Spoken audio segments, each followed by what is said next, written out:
Bana, karibu sana mtazamaji wa channel yako pendwa ya Media. Moja kati ya show ambayo inazidi kutrend ni pale Waziri Gwajima baada ya kuwapa onyo au kusema kwamba rungu linakuja kwa ajili ya Wasafi TV, Wasafi Media na page zote za Wasafi kutokana na hiki ambacho kinaendelea. Bana, nataka nikusanue na kila kitu ambacho kinazidi kuendelea kati ya Waziri Dorothea Gwajima pamoja na Wasafi kwa ujumla. Mwishoni mwa video hii naomba usisahau kuniwekea maoni yako kwa comment section, kulike, share pamoja na kusubscribe. Utakuwa moja kati ya kitu ambacho umetisha kinoma noma.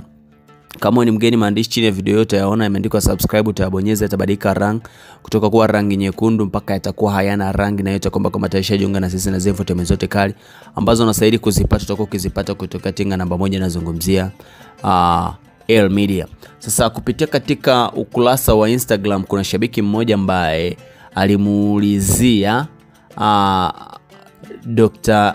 Gwajima na akauliza, mheshimiwa, vipi hao ambao wana promote, hapa sitaweza kutaja hili neno, aliwezi kuruka hewani lakini naweza nikakuelezea.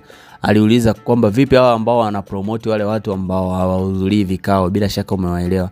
Mfano page za Wasafi Media zinaongoza kwa kuposti hao watu ambao hawahudhurii vikao, lakini media zingine nazo wanafanya hivyo afa kama mtagi Gwajima.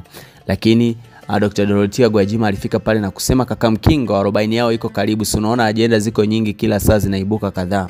Hicho ndio kitu ambacho amekisema. Watu wengi wameweza kutafsiri ni kama beat kwenda kwa Wasafi, kwa sababu shabiki alitaja direct kabisa page ya Wasafi, lakini na media zingine ambazo zimekuwa zinawapromote watu hao ambao hawahudhurii kwenye vikao. Bila shaka unanielewa nikitaja watu ambao hawahudhurii kwenye vikao.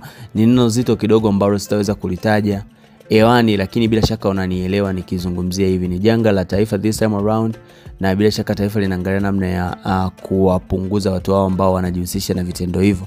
Kwa hiyo leo azwelen sisi wengi kitu ambacho kita happen. Mwishoni mwa video naomba usahau kama na comment section, kulike na kusubscribe, tutakuwa tumecheki noma noma. Na sign out, boom shakalaka.